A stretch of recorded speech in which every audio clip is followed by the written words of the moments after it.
So I'm Caroline Skinner, based at the African Centre for Cities, but also drive the urban program for a global network called Women in Informal Employment, Globalizing and Organising. We do advocacy and research and also support worker-based movements. The important question is, when looking at food in African cities, why one should look at both the formal and informal economy. So everybody needs food, rich or poor. And when we think about the food system, we tend to focus on the big players, the big farmers, the big retailers that are so prevalent across our continent. But even in the final end of it, in the waste system, the big recyclers. In all elements of the system, there are key informal players. So there's small-scale producers.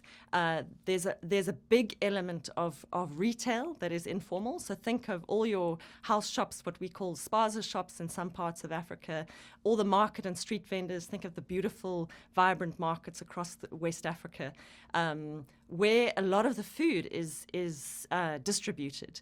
So the research that's been done in the food security space shows consistently that the formal and informal retailers stand side by side. And in fact, for poor households, despite the penetration of supermarkets, they're still using informal retailers. So your spaza shops, your street traders, your market vendors, and that they play a particularly critical role in food security.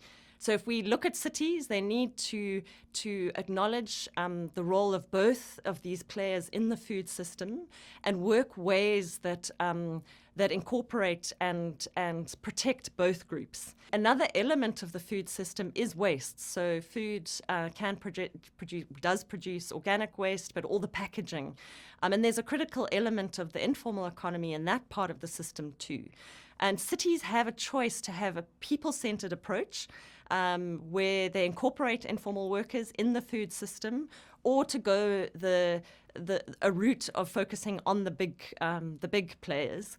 There's a big push across this continent for incineration of waste, for example, and that has devastating implications environmentally.